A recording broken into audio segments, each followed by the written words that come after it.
আপনাদের কেউ জানেন যে রাধার যখন জন্ম হয়েছিল রাধা চোখে দেখতে পেত? আস্তে, রাধা চোখে দেখতে পেত? কেউ বলছে না, কেউ চুপ করে আছে, হ্যাঁও বলছে না, নাও বলছে না। চুপ থাকাটাই বুদ্ধিমানের কাজ। জেনে নিন, রাধার যখন জন্ম হয়েছিল চোখে দেখতে পায় নাই। কেন? রাধা জন্মের আগে শপথ করেছিল, আমি যাকে দেখব তাকে প্রথম ভালোবাসবো, আর যাকে দেখব সে হচ্ছে ভগবান কৃষ্ণ, তাছাড়া আমি চোখ খুলব না। এই জন্য আপনাদের এখানে ছোট্ট শিক্ষা দিয়ে যাই। আজকে রাত্রিতে বাড়ি যাবার পর আজ রাত্রি থেকে শুরু করুন, 1 মাস ব্যবহার করে দেখুন জীবনটা সুন্দর হয় কিনা। আমি একটা একটা করে বলবো, আপনার মন দিয়ে শুনে নিন, আপনাদের কাজ ভালো হইবে। আস্তে, এই যে শুধু শুনলে হবে না, জীবনে ব্যবহার করতে হবে। যে যেখানে বসে আছেন শুধু কথাগুলো শুনলে হবে না, আপনাকে করে দেখাতে হবে, প্রয়োগ করতে হবে। যেমন কিছু মনে করবেন না, আস্তে। যেমন কবুতর জানেন? কবুতর, আস্তে, কবুতর, কবুতর, পায়রা, পায়রা, একদল পায়রা প্রত্যেক দিন এক ব্যাদ এসে খাবার ছুঁড়ে দেয়, আস্তে, খাবার ছুঁড়ে দেয়, আর খাবার ছুঁড়ে দেয় তাতে জাল পেতে দেয়, আর খাবারগুলো খেতে খেতে জালের মধ্যে পা আটকে নেতাই গৌর হরিবোল হয়ে গেল। এখন একদিন পায়রার দল মনে মনে ভাবলো, আমরা তো মরেই যাব আর বাঁচবো না, এক এক করে চলে যাচ্ছি। দেখুন, মানুষের মধ্যে যদি ঝগড়া হয় তাহলে মোরল বিচার করে, মোরল। তো পায়রাদের মধ্যে একজন মোরল পায়রা ছিল, সে বলে উঠল, আমার একটা বিচার আছে, তোরা যদি মানবি তাহলে বাঁচবি। বলে কি বিচার আছে? মানবি তবে বাঁচবি। বলে কি? 3টে মন্ত্র তোদের শিখিয়ে দেবো, যদি মনে রাখতে পারিস তবে কাজ হবে। কি? যে ব্যাধের খাবার খাবো না, ব্যাধের জালে পা দেবো না, আর ব্যাধের হাতে ধরা পড়ব না। এই মন্ত্র 3টে মুখস্থ কর। পায়রার দল বলল কোনো অসুবিধা নাই, প্রত্যেক দিন মুখস্থ করছে। ব্যাধের খাবার খাবো না, জোরে বলুন। আর কি বললাম? জালে আমরা পা দেবো না, আর ব্যাধের হাতে ধরা দেবো না। আরেকবার বলুন তো, ব্যাধের খাবার খাবো না, আর ব্যাধের জালে পা, আর ব্যাধের হাতে ধরা পড়বো না, পড়বো না। এখন একদিন ব্যাধ কি করেছে, জালটা পেতেছে, আর গোটা কয়েক পায়রা গাছের ওপরে মগ ডালে চেপে নাম ছাড় বলছে, মানে খাবারগুলোকে দেখে নাম ছাড় বলছে, ব্যাধের খাবার খাবো না। ওপর থেকে এক ডাল নিচে নামলো, আচ্ছা, আবার এক ডাল নিচে নেমে বলছে, ব্যাধের জালে পা দেবো না, ব্যাধের খাবার খাবো না, আর ব্যাধের হাতে পড়বো না। বলতে বলতে বলতে বলতে সবাই নেমে পড়েছে। আর তখনও বলছে, ব্যাধের খাবার খাবো না, দিব্যি খাচ্ছে, ব্যাধের জালে পা দেবো না। একজন বলছে, পাটা টান টান লাগছে যে। তার মানে কি বলুন তো, ও ধরা পড়ে গেছে। আর এইদিকে তাকান, ও ধরা পড়ে গেছে। আর ব্যাধের হাতে ধরা দেবো না, জয়নিতাই তো হয়েই গেছে। মানে মোরল মশাই মন্ত্র পড়তে বলেছে আর মন্ত্রটাকে ব্যবহার করতে বলেছে। ওরা কি করেছে? আমরা বলি না, আমি সকালে বলেছিলাম না, সকালে উঠিয়ে আমি মনে মনে বলি, সারাদিন আমি যেন ভালোভাবে চলি, আদেশ করেন যাহা মোর গুরুজনে। বাবা বলছে, 1 গ্লাস জল এনে দে তো। চুপ কর, জল দেবো না। মানে আদেশ করেন যাহা মোর গুরুজনে, মানে গুরুজনে আদেশ করলে নিয়ে যেতে হয়। বাবা বলছে, খোকা 1 গ্লাস জল দে তো। চুপ করো, দেবো না। তার মানে পড়ছে কিন্তু বুঝছে না। এই জন্য শুধু জানলে হবে না, আপনাদের ব্যবহার করতে হবে, করে দেখাতে হবে। আমি আজকে যে জিনিসগুলো বলবো আপনারা মন দিয়ে শুনবেন, আপনাদের জীবন সুন্দর হবে যদি আপনারা 1 মাস ব্যবহার করেন। একটা একটা করে শুনে নিন, দেখুন আপনার জীবন সুন্দর হয় কিনা। একবার মন দিয়ে শুনে নিন, কাল থেকে আপনার জীবনে ব্যবহার করবেন। আজকে রাত্রিতে বাড়িতে যাবেন, যখন বিছানাতে শোবেন, বালিশে মাথাটা দেবেন, তখন কি বলবেন? ওং পদ্মনাভায় নমঃ, পদ্মনাভায় নমঃ। বালিশে মাথা দেবার সময় ভগবান বিষ্ণু নাম করতে হয়। যদি এটা না করতে পারেন তাহলে বলবেন, হরে কৃষ্ণ কৃষ্ণ কৃষ্ণ হরে হরে, হরে রাম রাম রাম হরে হরে। এভাবে বলো, হরে কৃষ্ণ কৃষ্ণ কৃষ্ণ হরে হরে, হরে রাম রাম রাম হরে হরে। এই কথা বলতে বলতে আপনি ঘুমিয়ে পড়বেন। 1 বার বলবেন, 2 বার বলবেন, 5 বার বলবেন। এইবার মনে রাখবেন, যে বাড়িতে আপনি শুয়ে থাকেন, আসতে যে বাড়িতে স্বামী স্ত্রীতে শুয়ে থাকেন ওই বাড়িতে কোনো মন্দির রাখবেন না। প্রশ্ন করবেন কেন মন্দির রাখবো না? যে বাড়িতে শুয়ে থাকবেন সেই রুমটাতে কোনো ঠাকুর মন্দির বা ঠাকুরের সিংহাসন রাখবেন না। আপনারা প্রশ্ন করতে পারেন প্রদীপবাবু আমার তো একটি মাত্র বাড়ি, তা ওই বাড়িটাতে আমি খাই, ওখানেই শুই, ওখানে নিজের কাজ করি, তাহলে এখন প্রশ্ন হচ্ছে যে আমরা তাহলে কি করব? হ্যাঁ, ওই বাড়িতে যদি আপনার সিংহাসন থাকে আপনি একটা কাজ করবেন, একটু ভগবানের সিংহাসন বা মন্দির থাকলে একটা পর্দা দিয়ে দেবেন। সকালবেলায় যখন ঘুম থেকে উঠবেন বিছানাতে এই গুরুমন্ত্র জপ করবার আগে, সকালবেলায় ঘুম থেকে উঠে আমার দিকে তাকান, ঘুম থেকে উঠে চোখটা খুলবার আগে হরে কৃষ্ণ কৃষ্ণ কৃষ্ণ হরে হরে, হরে রাম রাম রাম হরে হরে। ভালো করে তাকান।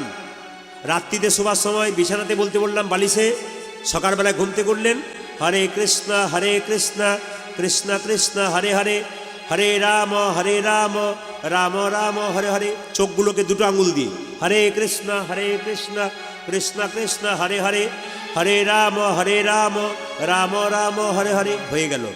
এবার কি করবেন? সকালবেলায় ঘুম থেকে উঠে কৃষ্ণের ছবি দেখার দরকার নাই, এখানে হাতটাকে দেখবেন। কেন? कराग्गे बसते लक्ष्मी करागे बसती लक्ष्मी करमूले तु सरस्वती करमूले तु सरस्वती कर मध्ये गोविंद कर मध्ये गोविंदाय प्रभाते कर दर्शन प्रभाते कर दर्शन। কি সুন্দর বাণী আছে, कराग्गे बसते लक्ष्मी মানে এখানে মা লক্ষ্মী আছে। সবাই তাকান, कराग्गे बसते लक्ष्मी, এখানে মা লক্ষ্মী আছে। करमूले तु सरस्वती, এখানে মা সরস্বতী আছে। कर मध्ये गोविंदम, এখানে ভগবান কৃষ্ণ আছে। প্রভাতে কর দর্শনম, সকালবেলায় ঘুম থেকে উঠে সবার কাছে নিবেদন রইল, আমি যে কথাগুলো বলছি মন দিয়ে শুনবেন। সকালবেলায় ঘুম থেকে উঠে নিজের হাতটাকে দেখবেন, হাত থেকে দেখার পর কি করবেন? যদি গুরুমন্ত্র ভজন করার সময় থাকে তাহলে স্নান করে পবিত্র হয়ে করবেন, আর যদি গুরুমন্ত্র ভজন করার সময় না থাকে আপনি নিজের বিছানাতেই গুরুমন্ত্র জপ করে নেবেন। কি বললাম? আপনার বিছানাতেই গুরুমন্ত্র জপ করে নেবেন। প্রশ্ন করবেন, প্রদীপবাবু বিছানা তো অপবিত্র জায়গা, এখানে গুরুমন্ত্র জপ করা যায়? বলে হ্যাঁ করা যায়। কেন? মহাপ্রভু নিজের মুখে বলেছেন খাইতে শুইতে যথা তথা সব জায়গায় হরিনাম করা যায়। আপনি যে কোনো অবস্থায় হরিনাম করতে পারেন, হরিনামে কোনো অপবিত্রতা নাই। গঙ্গা জলের যেমন অপবিত্রতা নাই, গঙ্গা জলে মরা ভেসে যাচ্ছে তবু গঙ্গা যেমন পবিত্র, নাম কিন্তু সবসময় পবিত্র। আপনি যে কোনো জায়গায় নাম করলে ওই অপবিত্র জায়গাটা পবিত্র হয়ে যায় একমাত্র নামের দ্বারা। এবার নাম করে দিলেন ওখানে। এবার আপনি বিছানা থেকে যখন নামবেন তখন মাথায় রাখবেন, যখন আপনি মাটিতে নামছেন, আপনি ছপ্পর থেকে বা তক্তা থেকে নামছেন বা যে কোনো মাটির বিছানা থেকে মাটিতে নামছেন, তখন আপনাকে কী করতে হবে? সেই মাটিকে একবার প্রণাম করতে হবে। সেই মাটিকে একবার প্রণাম করবেন। কেন? ওই মাটিতে রামের জন্ম, ওই মাটিতে কৃষ্ণের জন্ম, ওই মাটিতে গৌরের জন্ম, তাই ওই মাটিকে একবার প্রণাম করুন। 3 নম্বর হয়ে গেল। এবার কি করবেন? আপনি যখন পাটা নামাবেন, পুরুষ মানুষ তার ডান পাটা আগে নামাবে, বাঁ পাটা পরে নামাবে, ছপ্পর থেকে তক্তা থেকে ঘুমের সময়। আর মায়েরা আপনাদের বাঁ পাটা প্রথমে নামাবেন। তবে একটা কথা বলি, বাড়িতে আপনাদের কিছু জিনিস আমি বলে যাই যেগুলো জ্যোতিষশাস্ত্র বলেছে। কি বলেছে? যে বাড়িতে যদি কোনো অলক্ষ্মী ঢুকে যায়, দেখবেন বাড়িতে লক্ষ্মী থাকে, লক্ষ্মী পছন্দ করে কি বলুন তো? লক্ষ্মী পছন্দ করে লাড্ডু মিষ্টি খেতে পছন্দ করে। আর অলক্ষ্মী পছন্দ করে কি বলুন তো? টক আর ঝাল। ওই যে দাদা ভাইরা যারা কীর্তন শুনতে এসছেন, যাদের বড় বড় ব্যবসা আছে, তা দেখবেন দোকানের দরজাতে লেবু লঙ্কা টাঙানো হয়। জোরে বলুন হ্যাঁ না না। দোকানের দরজাতে লেবু লঙ্কা টাঙানো হয় না? এই লেবু লঙ্কা টাঙানো কেন? আসলে অলক্ষ্মীর খাবার কি বলুন তো? টক আর ঝাল। অলক্ষ্মীর খাবার টক আর ঝাল। ওই যে টক আর ঝাল যদি প্রথমে পেয়ে যায় লেবু আর লঙ্কা, তাহলে অলক্ষ্মী বেরিয়ে চলে যায়। আর লক্ষ্মীর খাবার কি বলুন তো? লক্ষ্মীর খাবার হচ্ছে মিঠাই, মন্ডা, মিষ্টি, এগুলো লক্ষ্মীর খাবার। দুটো কাজ আপনারা প্রতি সপ্তাহে করবেন, আপনাদের বাড়ি থেকে অলক্ষ্মী চলে যেতে পারে। কে বলছে? জ্যোতিষশাস্ত্র বলছে। মঙ্গলবার দিন 1 বালতি জল নেবেন। 1 বালতি জল নিয়ে আপনি তার মধ্যে 500 গ্রাম মতো লবণ নেবেন। এই জলটার সঙ্গে মিশিয়ে, ওই লবণ জল মিশিয়ে বাড়ির যে অন্ধকার জায়গাগুলো, অলক্ষ্মী কোথায় বাস করে? অলক্ষ্মী বাস করে বাড়ির অন্ধকার জায়গাগুলো। ছপ্পরের নিচে যে অন্ধকার, তক্তার নিচে যে অন্ধকার, প্রদীপের নিচে যে অন্ধকার, ওই অন্ধকার জায়গাগুলোতে অলক্ষ্মী বাস করে। ওই জন্য ওই জায়গাগুলো আপনারা কী করবেন মায়েরা? ওই জায়গাগুলো আপনারা ওই লবণ জল দিয়ে ধুয়ে মুছে পরিষ্কার করে দেবেন। আর বৃহস্পতিবার একটা কাজ করতে হবে। সে কাজটা কি? 1 বালতি জলে একটুখানি কর্পূর নেবেন। এক বালতি জলে একটুখানি কর্পূর নেবেন। ওই কর্পূর মাখানো জল আপনি প্রতি বৃহস্পতিবার গোটা বাড়িটাকে ধুয়ে মুছে পরিষ্কার করবেন। দেখবেন অলক্ষ্মী আপনার বাড়িতে সহজে প্রবেশ করতে পারবে না। তবে আপনার বাড়িতে অশুভ শক্তি দূর হয়ে যেতে পারে। জ্যোতিষশাস্ত্র বলল, কি বলল? আপনার বাড়িতে অশুভ শক্তি দূর হবে। বলছে যদি আপনার বাড়িতে দক্ষিণ দুয়ারি দরজা থাকে, দক্ষিণ দিকে দরজা থাকে, দক্ষিণ দিকে জানালা থাকে, সন্ধ্যাবেলায় যখন প্রদীপটা দেবেন তখন দক্ষিণ দিকে দরজা এবং জানলা একটু বন্ধ করে রাখবেন। কতক্ষণ? 5 থেকে 10 মিনিট। দক্ষিণ দিকে যদি কারো দরজা জানলা থাকে, জ্যোতিষশাস্ত্র বলছে যত অশুভ শক্তি, দক্ষিণ দুয়ার হচ্ছে যমের দুয়ার, তাই যমের অশুভ শক্তি সব কিন্তু দক্ষিণ দিক দিয়ে প্রবেশ করে। ওই জন্য যদি কোনো বাড়িতে দক্ষিণ দিকে দরজা বা জানলা থাকে, আপনি সন্ধ্যাবেলায় 15 মিনিট কি 10 মিনিট কি 5 মিনিটের জন্য অন্তত বন্ধ করে রাখবেন। এবার কোনো মৃত ব্যক্তি, আপনার বাড়িতে কেউ মারা গেছে, তার জীবন্ত ছবিটা রাখবেন, মৃত ছবিটা রাখবেন না। ধরুন কেউ মরে গেছে, ওই মরে যাওয়ার ছবিটা রাখবেন না, তার আগে যে জীবিত ছিল ওই ছবিটা রাখবেন। ওই ছবি কোন দিকে রাখবেন? না বাড়ির দেওয়ালের দক্ষিণ দেওয়ালে উত্তরমুখী করে রাখবেন। সব সময় মরা মানুষের ছবি, মৃত ব্যক্তির ছবি বাড়িতে দেওয়াল কোন দেওয়ালে রাখতে হয়? পূর্ব দিকে না পশ্চিম দিকে, উত্তর দিকে না দক্ষিণ দিকে? মাথায় রাখবেন দক্ষিণ দেওয়াল করে উত্তর দিকে মুখ করে ছবিটা রাখতে হয়। এই কাজগুলো যদি আপনারা করতে পারেন, আপনাদের কাজ সফল হবে। বৃন্দাবনে গেলে 3টে জিনিস করবেন না। আস্তে। এরপর থেকে যারা মধুরসী বৃন্দাবন উত্তরপ্রদেশ যাবেন, ভগবান যেখানে লীলা করেছে, ওখানে গেলে 3টে জিনিস, এই যে 3টে জিনিস করবেন না। কি কি? বৃন্দাবনে কেউ চটি জুতো পরে যাবেন না। হরিবাসরে চটি জুতো পরে আসতে পারেন, হরিবাসরে চটি জুতো পরে আসতে হয়, কিন্তু চটি জুতো পরে বসতে নাই। চটিটা অন্য জায়গায় রেখে আসতে হয়। বলে রেখে আসবো, নিয়ে দেখবেন কি হয়। কেন? কিছু কিছু দুষ্ট লোক আছে, নিজের পুরনো চটিটা রেখে দিয়ে নতুন চটিটা ঘর নিয়ে চলে যায়। এরকম লোক অনেকে আছে। না, দরকার নেই। আপনার হরিবাসরে যান, ভাগবত আসরে যান, রামায়ণ আসরে যান, প্রণাম করে বসবেন আর প্রণাম করে উঠবেন। সবসময় নিবেদন হচ্ছে হরিবাসরে বসতে গেলে প্রণাম করে বসতে হয়, আর উঠবার সময় আপনাকে প্রণাম করে উঠতে হয়। বৃন্দাবনে গেলে 3টে জিনিস করবেন না। কি কি? বৃন্দাবনে গেলে চটি জুতো পরে যাবেন না। প্রশ্ন করবেন চটি জুতো কেন পরবো না বৃন্দাবনে? জেনে নিন, বৃন্দাবনে কৃষ্ণ 11 বছর 56 দিন ছিল, কোনদিন চটি জুতো পরে নাই। তাহলে যে বৃন্দাবনের পথে কৃষ্ণ খালি পায়ে হেঁটেছে, সেই বৃন্দাবনে যদি আপনি চটি জুতো পরে হাঁটেন, তবে কৃষ্ণের চরণধুলিকে অপমান করা হয়। তাই বৃন্দাবনে গেলে কেউ চটি জুতো পরবেন না। আপনি চটি জুতো পরে ঘর থেকে গেলেন, যে বাসে গেলেন বাসে রাখলেন, কিংবা আপনি ভাড়া করে গেলেন ওই গাড়িতে রাখলেন, কিংবা যে বাড়িতে বাসা নিলেন ওখানে রাখলেন, কিন্তু বৃন্দাবনের পথে আপনি চটি জুতো পরে হাঁটবেন না। দাদা ভাইদের একটা নিবেদন রইল, বৃন্দাবনে গিয়ে কেউ চুল কাটবেন না, বৃন্দাবনে গিয়ে কেউ দাড়ি কাটবেন না। বলে কেন? না, বৃন্দাবনে কৃষ্ণ 11 বছর 56 দিন ছিল, তিনি চুল দাড়ি কাটেন নাই। দাড়ি তো হয় নাই, কৃষ্ণ 11 বছর 56 দিন, সুতরাং চুল হয়েছিল অনেক বড় বড়, কিন্তু কাটে নাই। তাহলে যে বৃন্দাবনে কৃষ্ণ চুল কাটে নাই, সেই বৃন্দাবনে গিয়ে আপনি চুল কাটলে কৃষ্ণকে অপরাধী করা হয়, কৃষ্ণের কাছে নিজে অপরাধী হয়ে যাবেন। তবে যদি কারো চুল মানত থাকে, আপনি মানত দেবেন, কিন্তু চুল দাড়ি কাটবেন না। তৃতীয়, বৃন্দাবনের কাছে গিয়ে আপনি কৃষ্ণের কাছে কাঁদবেন না। কৃষ্ণ 11 বছর 56 দিন মানে বাচ্চা কৃষ্ণ, ওখানে কৃষ্ণের কাছে কাঁদলে খুব কৃষ্ণ কষ্ট পায়। ওখানে কৃষ্ণের কাছে গিয়ে শুধু রাধা রাধে রাধে বললেই খুশি হয়ে যায়। রাধারানী কি করেছিল দেখুন মায়েরা, যখন চোখে দেখতে পায় না, রাধারানীর জন্ম কিন্তু মায়ের গর্ভ থেকে হয় নাই। রাধারানীর মায়ের নাম ছিল কীর্তিদা।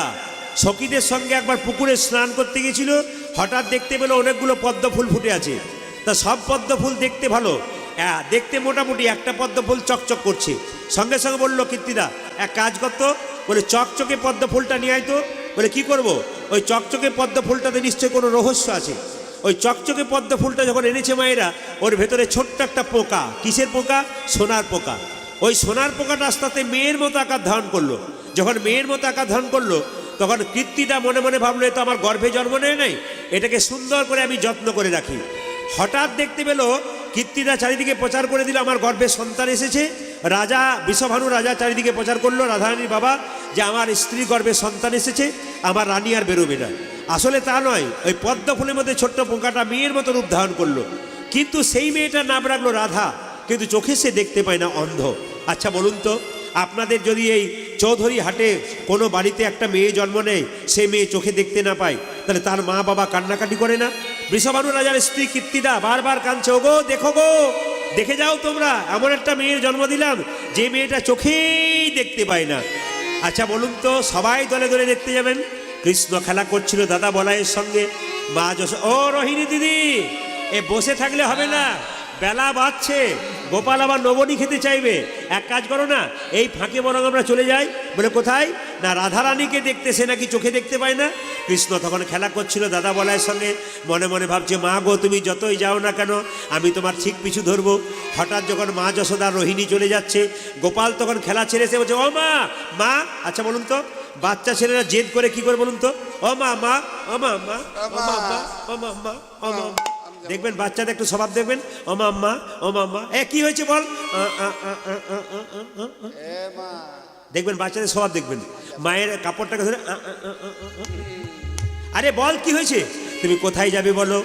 যশোমতি বলছে একটা মেয়ে দেখতে পায় না, চোখে তাকে দেখতে যাব। তখন যশোদার কোলে শাড়িটাকে টানছাড় বলছে, ও মামা ও মামা ও মামা ও মামা, কি হয়েছে বলবি তো? আমি যাব মা, আমি যাব মা, আমি যাব মা, আমি যাব মা। কোথায় যাবি? বলে কানা মেয়ে দেখতে আমি যাব মা, কানা মেয়ে দেখতে যাবে যাব মা, কানা মেয়ে দেখতে আমি যাব মা, ওই কানা মেয়ে দেখতে আমি যাব মা, কানা মেয়ে দেখতে কেমন, কানা মেয়ে দেখতে আমি যাব মা। ওটা যে কানা মেয়ে দেখতে কেমন, কানা মেয়ে দেখতে আমি যাব মা। কানা মেয়ে দেখতে দেখতে কেমন, কানা মেয়ে দেখতে আমি যাব মা, কানা মেয়ে দেখতে। কানা মেয়ে দেখতে আমি যাব মা। এই, দেখলেন তো কানা মেয়ে দেখতে সবাই যাচ্ছে, একজন শুয়ে পড়লো। হ্যাঁ, যাবে না ও। সবাই যাচ্ছে কানা মেয়ে দেখতে, একজন ঘুমিয়ে পড়লো দিব্যি ওখানে। ও দেখতে যাবেন আর কি, বলছে আমি যাব। এখন মায়েরা লক্ষ্য করুন, যশোমতির গোপাল কি করলো, আমার দিকে তাকান। যশোমতির গোপাল ছুটতে ছুটতে মায়ের কাছে, মা তখন কি করলো, আচ্ছা কিছু মনে করবেন না মায়েরা, ছেলের যদি বাম কনিষ্ঠা বলে মা দন্তাঘাত করে, ছেলের কোনো বিপদ হয় না। ও মায়েরা, আপনাদের ছোট ছোট বাচ্চা কোলে আছে, আপনি বাচ্চাকে এক জায়গা থেকে অন্য জায়গায় নিয়ে যাবেন, একটা জিনিস করলে আপনার বাচ্চার কোনো ক্ষতি করতে পারবে না কেউ। আজ আপনাদের বলে দিয়ে যাব, আপনার বাচ্চার কপালে একটা হরিচন্দনের মৃত্তিকা দেবেন। বলে হারি যাদের বাচ্চাদের কপালে হরিচন্দনের মৃত্তিকা দেবেন, তাদের বাচ্চার কেউ ক্ষতি করতে পারবে না। তা আপনাদের কাজকে বলে দেবো, হরিচন্দনের মৃত্তিকা কাকে বলে? ওই যে তুলসী তলার কাঁচামাটি আর মায়ের স্তনদগ্ধ একসঙ্গে মিশিয়ে ছেলের কপালে দিলে ছেলের কোনো বিপদ হয় না। কি বললাম? তুলসী তলার কাঁচামাটি আর মায়ের স্তনদগ্ধ একসঙ্গে মিশিয়ে ছেলের কপালে দিলে ছেলের কোনো বিপদ হয় না। এখন মা যশোদা কি করলো, হরিচন্দনে মৃত্তিকা দিল, আর গোপালকে কি করলো, এইদিকে গোপালকে কি করলো, বাম কনিষ্ঠাঙ্গুলে দন্তাঘাত করলো। আর দেখবেন মায়েরা, যেই না বাচ্চা গোপালকে কোলে নিল, মা যশোদা মনে মনে ভাবছে একে ছাড়লে চলবে না। গোপাল মনে মনে ভাবছে আমি যে অন্ধ মেয়েকে দেখতে চললাম, মা তো আমাকে নামাবে না, এরকম করে জড়িয়ে ধরেছে। গোপাল মনে মনে ভাবলো, মা গো আমাকে কেউ প্রেমের বাঁধনে না বাঁধলে তার বাঁধনে ধরা দি না, তুমি যতই আমায় চেষ্টা করো না কেন তোমার কোল থেকে আমি নামবো। মায়ের গলায় একটা মালা ছিল। গোপাল কি করলো, যখনই মা যশোদা রাধারানীর কাছে গেছে, রাধারানীর মা খুব কান্নাকাটি করছে, গোপাল নামতে পারছে না, মা যশোদা জড়িয়ে ধরে আছে। গোপাল তোকে কি করলো, এইদিকে তাকান, গোপাল তখন আকসি করেছে, মায়ের গলায় একটা পুঁতির মালা ছিল, পট করে টেনে দিয়েছে, আর যেই না মালার পুঁতিগুলো পড়ে গেছে নিচে, অমনি সঙ্গে সঙ্গে করলো কি যেই না পুঁতির মালাগুলো কুড়াতে গেছে, আর সেই ফাঁকে ভগবান শ্রীকৃষ্ণ রাধারানীর বুকের ওপরে চেপেছে। জোরে বলুন তো, রাধে রাধে। जोर से बोलना पड़ेगा, आरो जोर से बोलना पड़ेगा, आरो जोर से बोलिए, आरो जोर से बोलिए, अरे प्रेम से बोलिए। हाँ सबाई मिले एक संगे राधा का नाम एक संगे हाथ ताली दिए सबाई मिले ताली दिए चलुन बृंदाबने जाबो। वाह वाह वाह वाह, उलध्वनि।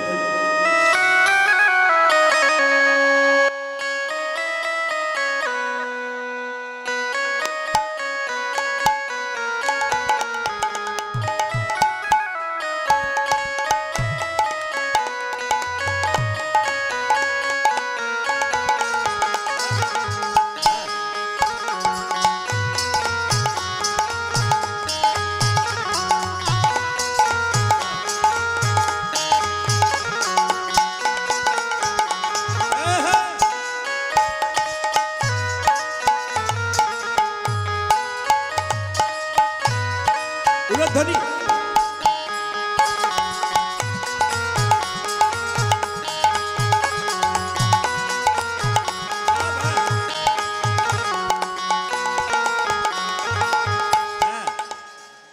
রাতে মনে হচ্ছে আপনাদের আনন্দটা সবচাইতে বেশি।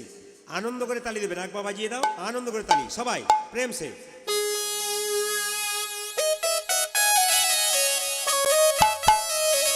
হ্যাঁ,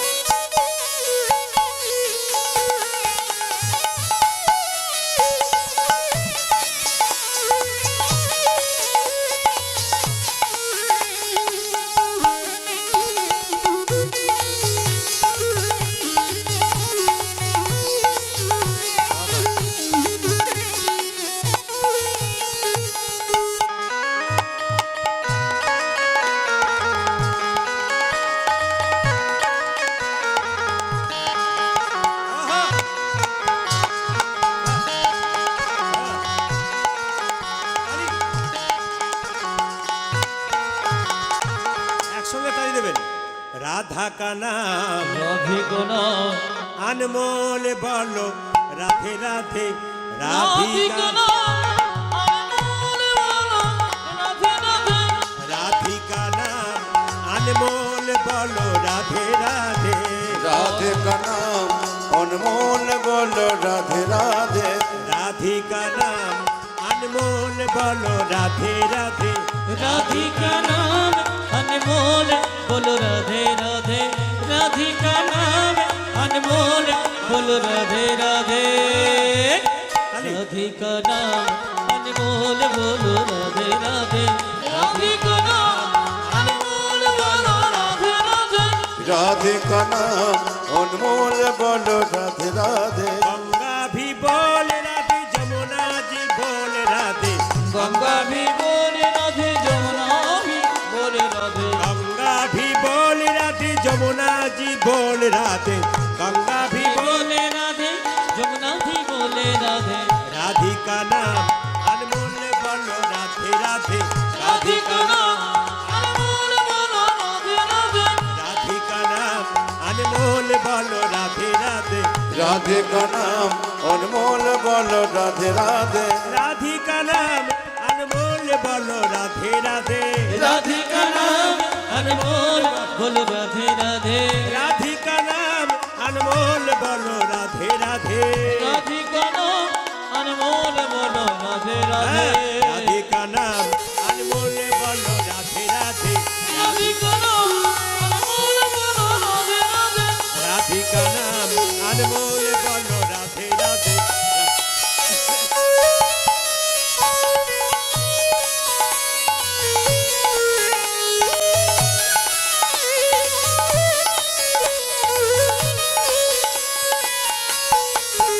ধ্বনি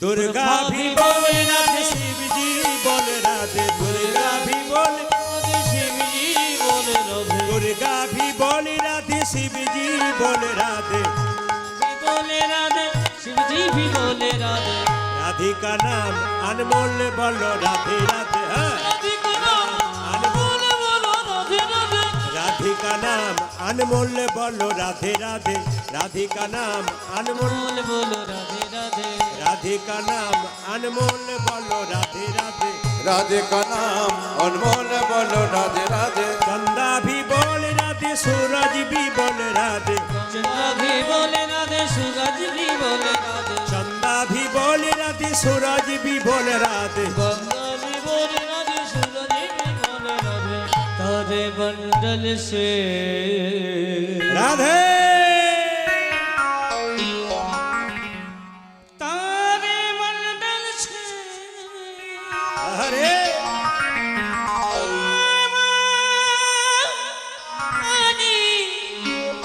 राधे राधे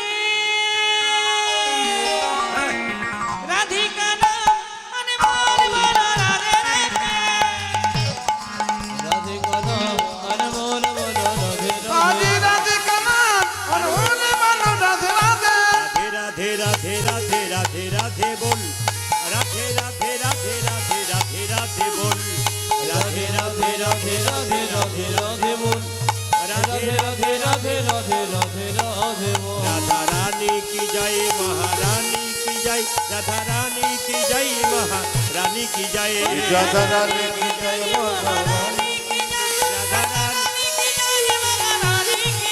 राधा रानी की जय महारानी की जय राधा रानी की जय महारानी की जय रानी की जय महारानी की जय राधा रानी की जय महारानी की जय राधा रानी की जय महारानी की जय राधा रानी की जय महारानी की जय রাধা রানী কি জয় মহারানী কি জয় রাধা রানী কি জয় মহারানী কি জয় बोलो राधे राधे राधे राधे राधे राधे बोल राधे राधे राधे राधे राधे राधे बोल श्री राधे राधे बोल राधे राधे राधे राधे राधे राधे बोल राधे राधे राधे राधे राधे राधे बोल राधे राधे राधे राधे राधे राधे बोल রাধে রাধে রাধে রাধে রাধে রাধে রাধে বল রাধে রাধে রাধে রাধে রাধে রাধে বল রাধা রানী কি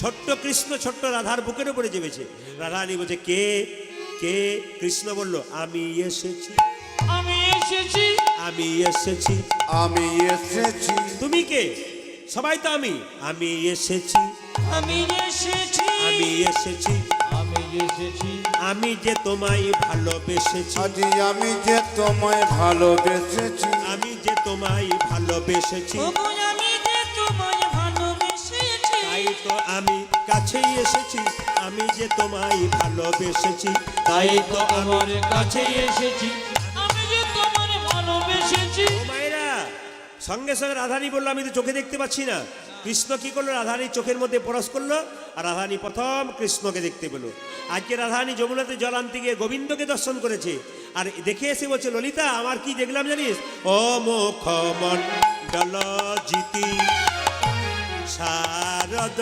শোধা কর মণ্ডল গীতে শারদ সুধা কর ও মুখমণ্ডল জিতি আজ শারদ সুধা কর ও মণ্ডল গীতে শারদ সুধা কর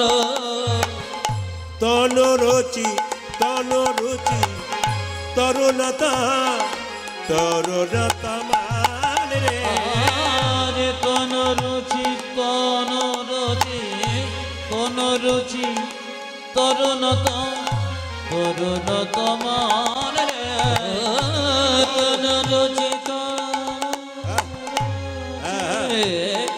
কোন রুচি